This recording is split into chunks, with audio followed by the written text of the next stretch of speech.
किशन सोनपुर गांव में एक छोटा सा ढाबा चलाता था। इस काम में उसकी पत्नी कमला भी पूरा साथ देती थी। कमला और किशन दोनों मिलकर सुबह से शाम तक अपने ढाबे पर काम करते और जो पैसे बचते उनसे अगले दिन का सामान खरीदते और बाकी से घर का गुजारा करते। ऐसे ही दिन बीत रहे थे। गर्मियां आने वाली थी। गांव के पास जो और दूसरे बड़े ढाबे और होटल थे, उन सब ने अपने ढाबे और होटल में बढ़िया एयर कंडीशनर लगवा दिए थे ताकि गर्मियों में भी ग्राहकों की भीड़ लगी रहे। इस कारण अब किशन के ढाबे पर ग्राहकों ने आना बंद कर दिया। अब ज्यादातर ग्राहक दूसरे ढाबों में ही जाकर खाना खाने लगे। इस कारण किशन की आमदनी बिल्कुल ना के बराबर हो गई। कमला, अब तो ढाबे पर ग्राहकों की भीड़ लगनी बंद हो गई है। एक भी ग्राहक रोटी खाने के लिए नहीं आता। सबको इसी ढाबों में खाने की आदत हो गई है।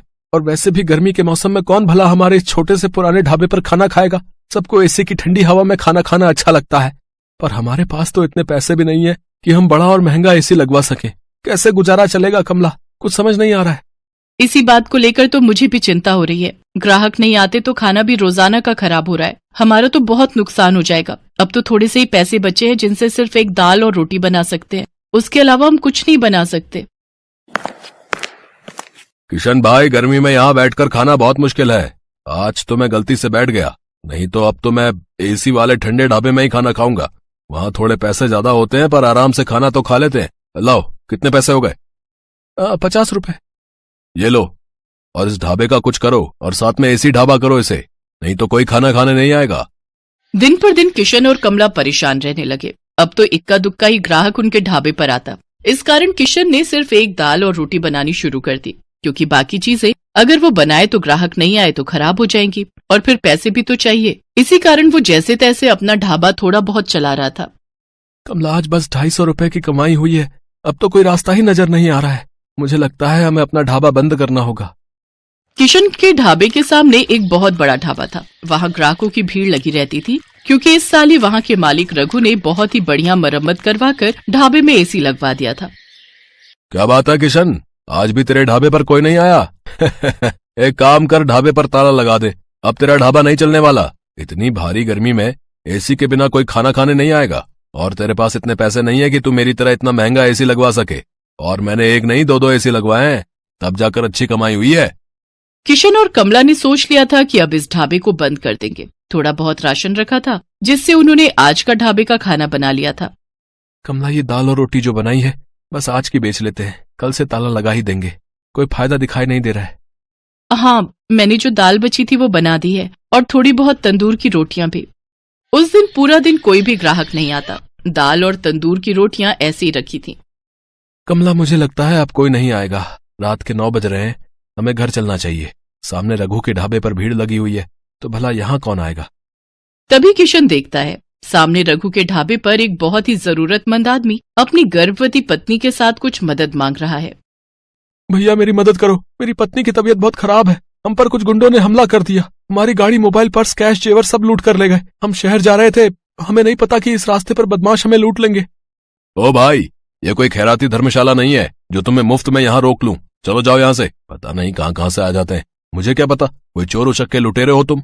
आजकल किसी का कोई भरोसा नहीं है। ओ छोटू, इन्हें बाहर भेज और ढाबे का शटर गिरा दे। मैं घर जा रहा हूँ। ऐसा ना कहो, मेरी पत्नी की तबीयत सचमुच बहुत खराब है।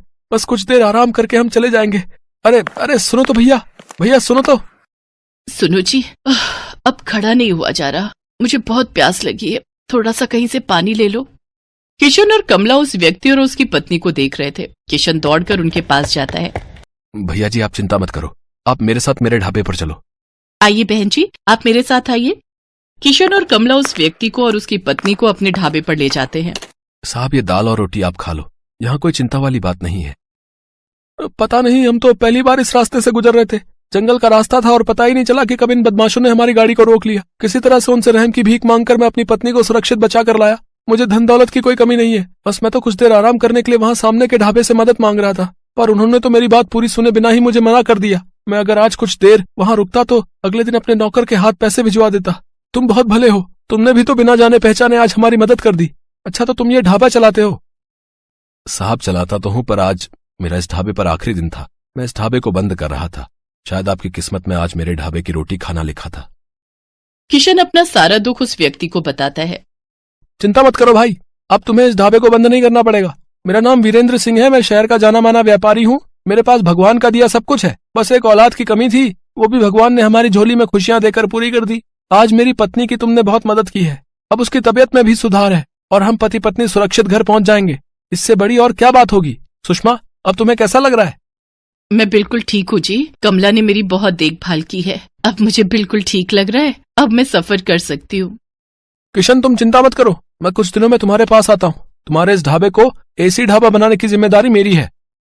किशन और कमला की खुशी का ठिकाना नहीं था। उन्होंने किसी मजबूर की सहायता की तो भगवान ने उनकी सहायता की। कुछ दिनों बाद जब वीरेंद्र सिंह लौटता है तो उसके हाथ में एक मिठाई का डिब्बा था। उसकी पत्नी के बेटा हुआ था। बेटा होने की खुशी जानकर कमला और किशन भी बहुत खुश होते हैं।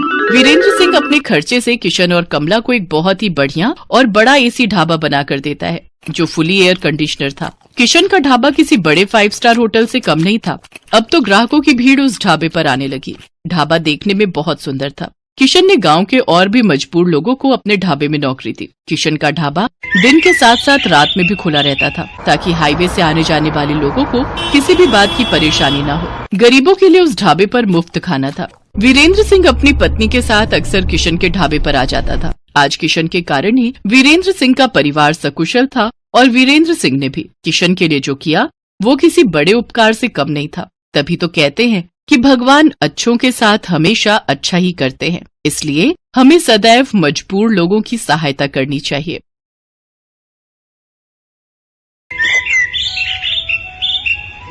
छोटू, चल बेटा जरा जल्दी कर। वो 5 नंबर वाले टेबल पर कस्टमर बहुत देर से खाने का इंतजार कर रहा है और बाहर भी लाइन बढ़ती जा रही है। इतना लेट करेंगे तो सब बगल वाले होटल में चले जाएंगे।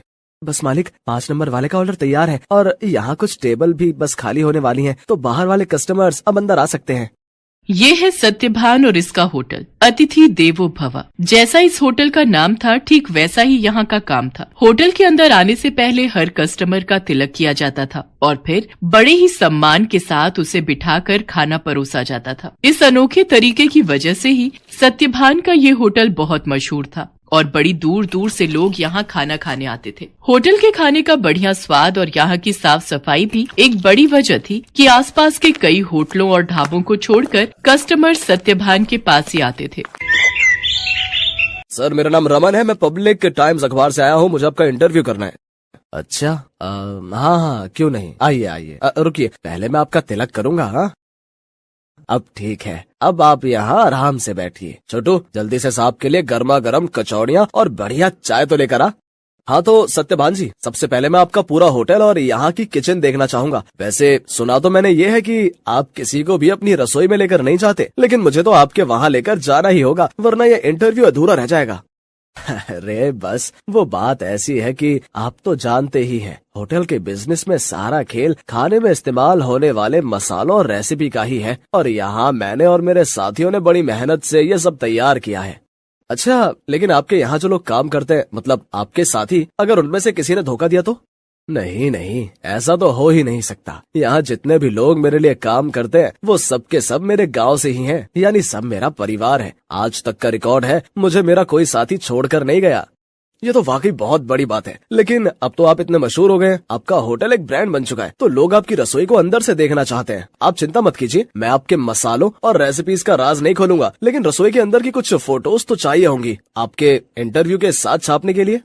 सत्यभान उस पत्रकार को समझाने की कोशिश करता है, लेकिन वो खुद ही उस पत्रकार की बातों में फंस जाता है। अखबार में अपना इंटरव्यू और फोटो छपने की बात से वो बहुत खुश था और इसी खुशी में वो बह गया और उस पत्रकार को उसने अपने होटल का एक एक कोना बहुत अच्छे से दिखाया। साथ ही अपनी रसोई में ले जाकर अपने सारे तौर तरीकों और रेसिपीज का भी अनजाने में खुलासा करता गया। वो पत्रकार होटल की लगभग हर चीज की तस्वीर ले रहा था। इंटरव्यू के दौरान उसने सत्यभान से कई सवाल पूछे, जिनके जवाबों में सत्यभान के सारे सीक्रेट खुलते जा रहे थे।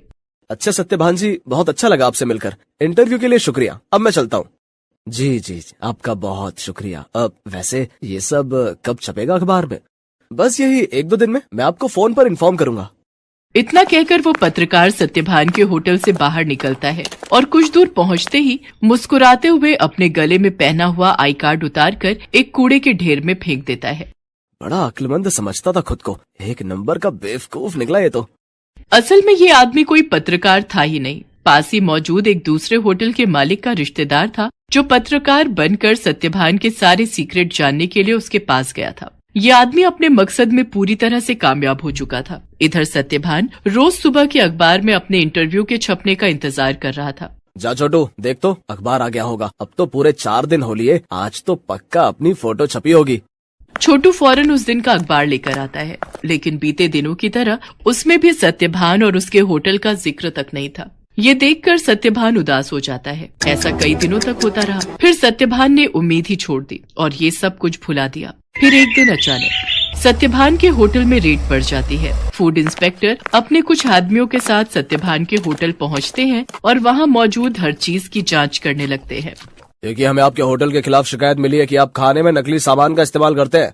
ये कैसी बातें कर रहे हैं आप? सालों से मैं इस होटल को चला रहा हूँ, वो भी पूरी ईमानदारी से। अगर ऐसा है तो हमें यहाँ की तलाशी लेने दीजिए। चलिए हटिए यहाँ से। पूरी टीम होटल का कोना कोना छानने लगती है। तभी उन्हें किचन के पास एक छोटा सा दरवाजा दिखता है। फूड इंस्पेक्टर खुद इस दरवाजे को खोलकर अंदर जाते हैं तो उन्हें काफी मात्रा में नकली घी, तेल, नकली मसाले जैसी कई चीजें मिलती हैं। तो ये है तुम्हारी ईमानदारी का सबूत? हाँ, शर्म आनी चाहिए तुम्हें। सत्यभान को कुछ समझ ही नहीं आ रहा था कि आखिर उसके साथ हुआ क्या। खाद्य विभाग की टीम सत्यभान के होटल को सील कर देती है। साथ ही सत्यभान को जेल भेज दिया जाता है। एक ही पल में सत्यभान का सब कुछ बर्बाद हो गया था। उसका परिवार सड़क पर आ गया था। सत्यभान खुद को बेगुनाह साबित नहीं कर सका और उसका सब कुछ जुर्माने की रकम अदा करने में चला जाता है। उसके गांव के लोग जो उसके लिए काम किया करते थे वो भी उसका साथ छोड़कर गांव वापस चले जाते हैं, सिवाय छोटू के। चलो, तुम्हारी जमानत हो गई है। जमानत की बात सुनकर सत्यभान चौंक जाता है। वो बाहर आकर देखता है तो एक वकील के साथ खड़ा छोटू उसका इंतजार कर रहा था। छोटू, तूने ये सब कैसे किया बेटा? तेरे पास इतने पैसे कहाँ से आए? मैं तो बिन माँ बाप का एक लावारिस था मालिक। आपने मुझे सहारा दिया था तो मैं आपको इस हाल में अकेला कैसे छोड़ देता? आपको याद है, मैं हर महीने की तनख्वाह से कुछ पैसे जोड़ता था अपनी आगे की पढ़ाई के लिए। बस वही आज काम आ गए।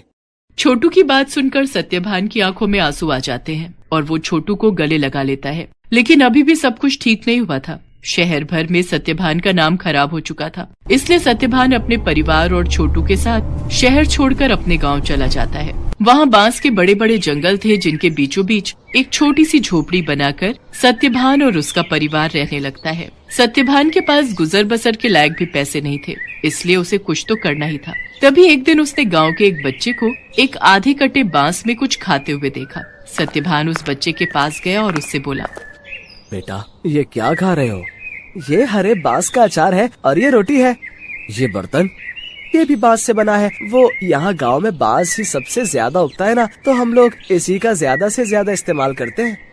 उस बच्चे की बात सुनकर जैसे सत्यभान के दिमाग के घोड़े दौड़ने लगे। उसने फौरन छोटू को अपने पास बुलाया और उसे कुछ समझाने लगा। फिर अगले दिन तड़के सुबह ही वो छोटू के साथ बांस के जंगल में गया और ढेर सारी बांस की लकड़ियां काट कर ले आया। सत्यभान और छोटू दिन रात लगे रहे और देखते ही देखते उन दोनों ने सिर्फ बांस की मदद से पूरा का पूरा होटल बनाकर तैयार कर लिया, जहां दीवारें भी बांस की थीं और सारे बर्तन भी। अब सवाल ये था कि इस होटल में पकेगा क्या?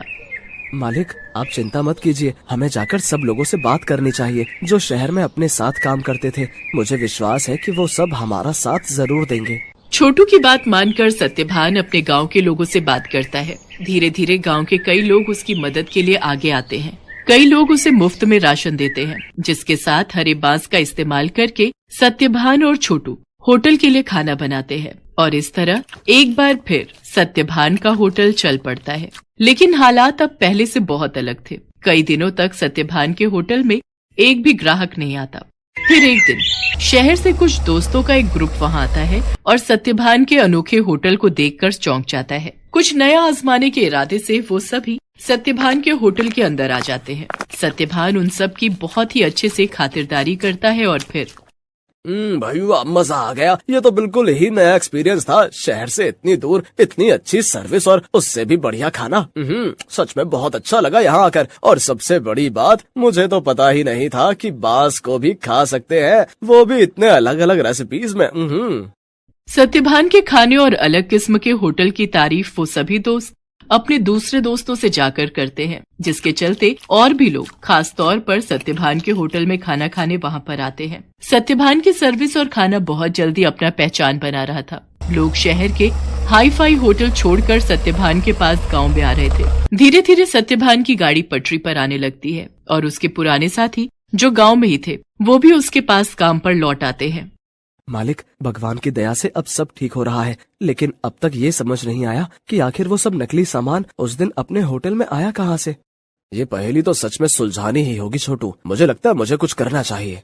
सत्यभान के पास अब इतने पैसे जमा हो चुके थे कि वो अपने खिलाफ रची गई साजिश की जांच करवा सकता था। वो अपने केस को रीओपन करवाता है और एक प्राइवेट डिटेक्टिव की मदद से सारा सच बाहर निकलवाता है। असल में रमन जो सत्यभान के पास पत्रकार बनकर आया था, ये सब उसके और उसके रिश्तेदार की सांठगांठ थी, जो सत्यभान के पुराने होटल के पास ही अपना होटल चलाता था। साथ ही सत्यभान की तरक्की से जलता भी था।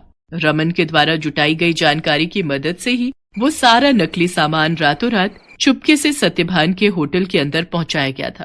प्राइवेट डिटेक्टिव ने सारे जरूरी सबूत जुटा लिए थे, जिनकी मदद से दूध का दूध और पानी का पानी हो गया। दोषियों को सजा मिली और सत्यभान को उसकी खोई हुई इज्जत। शहर में मौजूद सत्यभान की सारी संपत्ति उसे वापस मिल जाती है, जहां सत्यभान फिर से अपना होटल शुरू करता है।